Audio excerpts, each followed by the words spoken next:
Semuanya seperti mimpi sampai suatu pagi. Will dan penduduk desa lainnya harus pergi panen, dan aku tinggal di rumah membantu pekerjaan. Saat aku sedang menjemur pakaian, aku dikejutkan oleh suara yang familiar. Apa yang kamu lakukan, Mia? Ibu, kenapa kau di sini? Seharusnya aku yang bertanya. Para penjaga, bawa putri sekarang. Kedua penjaga itu segera mengikuti perintah ibu. Masing-masing memegang salah satu sisi lenganku dan membawaku pergi. Apa kita sedang bermain Interpol dan buronan atau apa? Lepaskan aku bisa jalan sendiri. Aku terus maju tapi tak dapat menahan diri untuk tidak menoleh beberapa kali untuk melihat desa Wellspring sebelum hilang dari pandangan. Aku bahkan tidak sempat mengucapkan selamat tinggal kepada siapapun di desa. Maksudnya dia tidak bisa mengantar Will pergi? Tidak, dasar bodoh. Maksudnya dia tidak bisa menciumnya selamat tinggal. Muah. Diam kalian berdua. Saat itu Grace dan Liam menoleh ke arahku, sangat khawatir. Jangan menatapku seperti itu. Aku cuma berbicara dengan bulan loh. Maksudku pada diriku sendiri. Ratu menyela. Tidakkah menurutmu aku pantas mendapatkan penjelasan atas tindakan bodohmu, Mia? Sebelum aku bisa mengatakan apapun, Liam datang untuk membelaku. Yang mulia, jangan marah pada sang putri. Aku juga salah. Aku tidak bertanya padamu. Aku merasa bersyukur tetapi juga kasihan pada Liam. Dia menutupi kegiatanku tapi malah terseret ke dalam semua kekacauan ini. Bu, bagaimana bisa kau menyebutnya program amal ketika yang kau lakukan hanya berdandan, mengadakan pesta mewah dan mengambil gambar? Aku hanya berusaha membantu rakyatku. Bantuan nyata, jadi jika ada yang bertindak bodoh, itu bukan aku. Ya, Yang Mulia, sang putri tidak bermaksud begitu. Kau bahkan berani bicara atas nama putrimu, bicaralah atas dirimu. Aku mempercayaimu untuk menjaga keselamatan putri dan kau berani menentang perintahku dan membiarkannya keluar. Kau dipecat, Grace. Tidak, aku tidak boleh melakukan itu. Grace tidak ada hubungannya dengan ini, itu aku. Cukup, Mia, sudah saatnya kau tumbuh dewasa dan belajar menjadi putri sejati. Aku telah memutuskan untuk memajukan upacara pertunanganmu dengan Duke. Dalam minggu berikutnya, kau sebaiknya berperilaku baik. Apa? Tidak mungkin, Bu. Tidak peduli seberapa keras aku mencoba memanggilnya kembali, dia tidak menoleh. Apa kau tidak akan melakukan sesuatu? Kau dan aku harus menghentikan pernikahan bodoh ini. Aku tidak tahu. Apa maksudmu kau tidak tahu? Kita tidak punya perasaan satu sama lain. Mia, kau dan aku sama-sama tahu kita tidak bisa menentang aturan kerajaan. Ditambah lagi aku tidak akan mengatakan ini, tapi kasih sayang dapat dibangun seiring waktu. Iya, kau benar. Kau seharusnya tidak mengatakan itu. Lalu aku pergi dengan marah. Ketika aku berjalan melewati Grace, wajahnya yang membeku dan matanya yang berkaca-kaca semakin menyakitiku. Beberapa hari berikutnya para penjaga mengikutiku 24 jam. Kau akan masuk bersamaku atau bagaimana?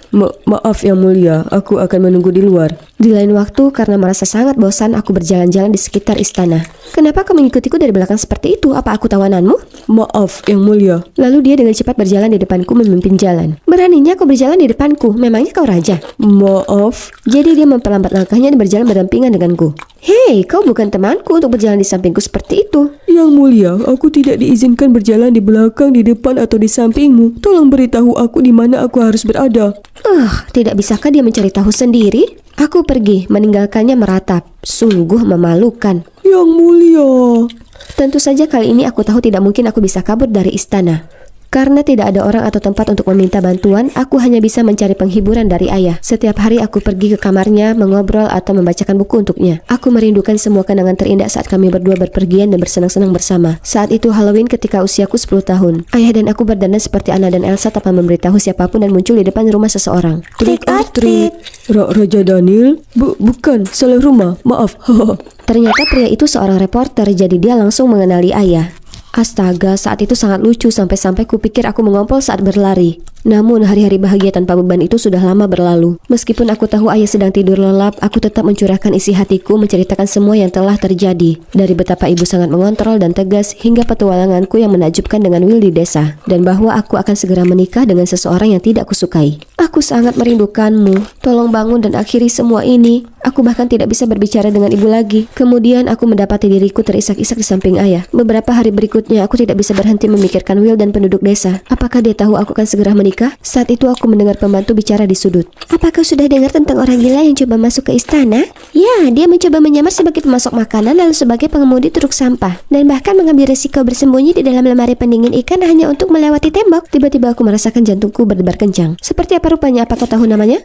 Aku tidak tahu namanya, Yang Mulia. Dia cukup tinggi dan berambut hitam. Itu pasti Will. Aku bertanya-tanya apakah dia baik-baik saja. Suatu malam aku bersama ayah membacakan buku untuknya seperti biasa. Aku pasti tertidur di sana dan dibawa kembali ke kamarku saat aku terbangun di tempat tidurku. Mendengar semua pertengkaran berisik di lantai bawah, aku melangkah keluar ke balkon untuk melihat apa yang terjadi di sana dan aku tidak percaya dengan apa yang kulihat. Di sanalah dia, dibawa pergi oleh para pengawal kerajaan. Apa yang dilakukan di sini? Aku segera pergi menemui Ratu. Apa yang terjadi, Bu? Kenapa para pengawal membawa Will pergi? Dia cukup berani untuk menerobos masuk ke istana dan meminta bertemu dengan putri. Tolong biarkan dia pergi, Bu. Bukankah seharusnya kita beri pelajaran? Jika dia tidak meninggalkan tempat ini dengan selamat, Ibu tidak akan melihatku di pernikahan dengan Liam besok. Apa kau mengancamku? Beraninya kau. Tidak ada yang tidak akan kulakukan. Mengatakan itu aku pergi. Aku tidak pernah sejauh ini, tapi itulah satu-satunya cara untuk melindungi Will. Aku kembali ke kamarku saat semuanya kembali tenang. Tiba-tiba aku merasakan sebuah tangan di bahuku dan aku hampir berteriak keras. Grace! Shh! Kenapa kau di sini? Bagaimana bisa kau masuk ke sini? Ya Tuhan, aku sangat merindukanmu. Apa kau baik-baik saja akhir-akhir ini? Aku masuk saat para penjaga membawa Will pergi. Dan aku baik-baik saja, Yang Mulia. Kau juga melihat Will? Apakah dia baik-baik saja? Apakah dia terluka? Will baik-baik saja, jangan khawatir. Dan sebenarnya aku di sini untuk membawamu bertemu dengan Will. Kami punya rencana untuk membantumu lolos dari upacara pertunangan besok. Kemudian Grace memberiku seragam pengemudi truk dan aku segera berganti pakaian. Aku melompat ke truk dan Grace mengendarainya ke gerbang. Saat itulah kami dihentikan oleh para penjaga. Berhenti di situ. Siapa kau dan mau kemana? Apa aku melihatmu datang? Kami akan menyediakan makanan untuk pernikahan besok. Kami sudah di sini sejak pagi. Penjaga itu menatapku saat jantungku berdebar kencang di dadaku sebelum akhirnya dia membiarkan kami pergi. Phew.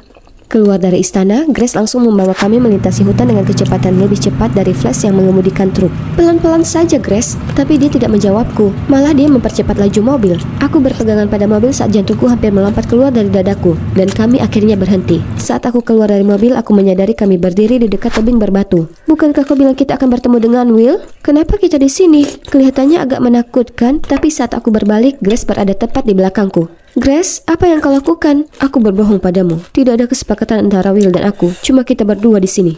Tapi kenapa? Berhenti, kau membuatku takut. Kau tak bisa melihatnya? Kami sedang jatuh cinta. Siapa? Kau dan Will? Tidak. Duke yang akan bertunangan denganmu besok. Kami pacaran. Kedengarannya bagus, maksudku kau dan Liam bersama. Tapi sejak kapan? Kami pernah bertemu dan saling mengenal sebelumnya. Tapi kami baru punya perasaan satu sama lain baru-baru ini ketika kami menghabiskan waktu bersama di pondok. Tapi kemudian kau mencurinya dariku.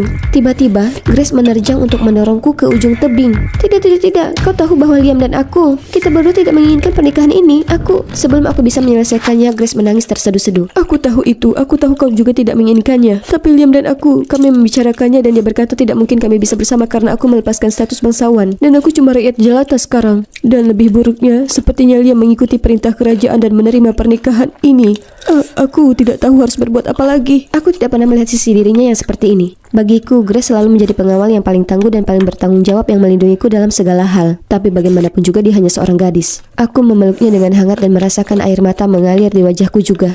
Keesokan paginya, semua orang berkumpul untuk menyaksikan momen Liam dan aku menjadi pasangan resmi. Tapi tepat ketika Liam hendak memasangkan cincin di jariku, aku langsung menarik tanganku kembali. Aku menentang pernikahan ini ketika aku hendak melanjutkan seseorang berbicara. Kami juga menentang pernikahan itu. Aku terkejut melihat Will memimpin penduduk desa lainnya. Selama program amal, sementara keluarga kerajaan sibuk bermain-main di pondok mewah itu, sang putri adalah satu-satunya yang benar-benar peduli untuk mengunjungi desa kami. Jika ada yang pantas mendapatkan kebahagiaan, itu adalah sang putri. Itu benar. Sang putri pantas bersama seseorang yang dicintainya dan hidup bahagia selamanya. Itu benar. Aku sangat tersentuh melihat wajah-wajah yang sudah lama tidak aku lihat. Lalu aku melihat senyum dan tatapan penuh kasih sayang dari Will. Apakah ada orang yang bisa lebih tampan setelah beberapa minggu seperti itu? Liam tiba-tiba angkat bicara. Aku juga menentang pernikahan ini karena aku mencintai orang lain.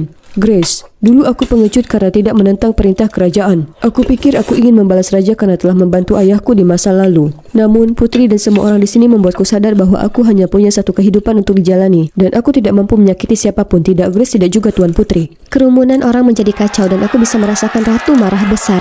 Tepat saat itu, suara tegas terdengar, membungkam semua orang. Pagi ini, Putri bangun pagi sekali, pergi menemuiku dan menangis sejadi-jadinya, mengganggu tidurku. Jadi, aku harus bangun untuk mengumumkan pernikahan ini batal. Sebaliknya, Putri diizinkan bersama siapapun yang diinginkan hatinya. Tidak ada kata-kata yang bisa menggambarkan luapan kebahagiaan yang aku rasakan saat aku berlari memeluk ayah. Namun bukan itu saja. Ayah juga memutuskan untuk menjadikan Will sebagai baronet di desanya untuk mengawasi perkembangan mulai sekarang. Kalian berdua mendapat restuku dan boleh kembali ke desa Wellspring mulai hari ini. Bergandengan tangan, Will dan aku berlari keluar dari sana di tengah sorak-sorai paling keras dari seluruh penduduk desa Wellspring dan tamu pernikahan lainnya. Dengan persetujuan raja, aku kembali ke istana untuk mengemasi barang-barangku untuk pergi. Aku melihat Ratu saat aku keluar, tapi dia hanya menoleh dengan dingin tanpa berkata apa-apa.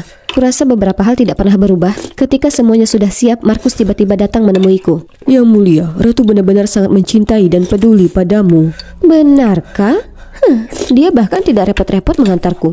Ada sesuatu tentang ratu yang menurutku harus kau ketahui. Markus dan aku pergi ke taman untuk mengobrol pribadi. Ketika Markus menceritakan kebenaran yang tak terungkap tentang ibuku, dia sebenarnya adalah orang biasa ketika menikah dengan ayah. Tepat setelah pernikahan, meskipun dia telah menjadi ratu, keluarga kerajaan tidak pernah menunjukkan rasa hormat yang pantas diterimanya. Itulah sebabnya ratu selalu berusaha sebaik mungkin untuk bertindak seperti bangsawan dan menutupi jejak latar belakangnya yang sederhana. Kau mungkin berpikir dia selalu terlalu tegas, terlalu mengaturmu, tetapi jauh di lubuk hatinya, ratu hanya ingin kau menyesuaikan diri dan tidak pernah dipandang rendah seperti dia. Melihatku tenggelam dalam pikirannya, Markus melanjutkan. Tolong pahamilah itu hanya cintanya padamu. Bagaimanapun juga, dia seorang ibu yang kebetulan juga seorang ratu. Aku berlari untuk menemui ratu yang sedang duduk dengan tenang di perpustakaan. Sepertinya dia banyak menangis. Yang mulia, Markus baru saja menemuiku. Aku tahu segalanya sekarang tentangmu dan keluarga kerajaan. Benarkah?